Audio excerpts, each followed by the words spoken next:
ప్రభునందు ప్రియమైనటువంటి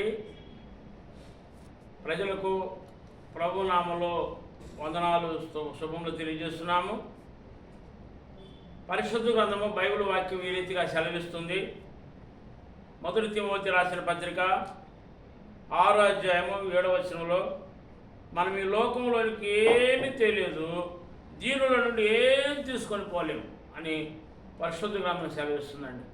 నిజమే, మనం ఈ లోకంలోనికి మన తల్లి గర్భంలోకి వచ్చినప్పుడు ఏం తీసుకున్నాం, దిగంబరిగా నుంచి వచ్చినాం, చివరికి చనిపోయిన తర్వాత కూడా దిగంబరిగానే వెళ్ళిపోతాం. కనుక మనం జ్ఞాపకం ఉంచుకోవాలా, ఒకడు సర్వలోకములు సంపాదించుకొని తన ప్రాణం పోగొట్టుకుంటే దానికి ఏం ప్రయోజనాన్ని వాక్యం సెలవిస్తుందండి. కనుక ఎంతో సంపాదించుకున్నాం, భూమి తన చుట్టూ తాను తిరుగుతూ సూర్యుడు చుట్టూ తిరుగుతూనే ఉన్నాం. కానీ అత్యంత శ్రేష్టమైన సంపాదన దేవుణ్ణి కలిగి ఉండాలి.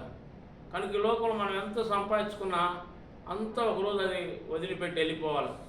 చివరికి మిగిలేది ఏంటంటే మన ఆత్మను బలపరుచుకుంటే పరలోకంలో ఉంటామండి. అటు రాజ్యంలో ఉండాలంటే మనం ఈ లోకంలో అన్న వస్త్రాలు గలవారై ఉంటే సాలని వాక్యం సెలవిస్తుందని. కనుక మనం ఈ దినాన ఈ వాక్య భాగంలో మనం నేర్చుకోవాల్సినటువంటి విషయం ఏంటంటే, మనం ఈ లోకంలో యాత్రికులము, మనం ఈ లోకంలో యాత్ర చేయడానికి వచ్చినాం. ఒక దినాన్ని ఈ యొక్క లోకాన్ని విడిచిపెట్టి వెళ్ళిపోవాలా. నువ్వు వెళ్ళేటప్పుడు నువ్వు ఎక్కడికి వెళ్తున్నావు ఒక్కసారి జ్ఞాపకం చేసుకో. కనుక యేసుప్రభు దేవుడు నోడు తప్పుకుంటే పరలోకం ఉంటుంది. కనుక అటు రాజ్యంలో నువ్వు ఉంటూ సంతోషం ఉంటుంది. ప్రభువుని కలిగి ఉండాలని ప్రభు మనం చేస్తున్నాం.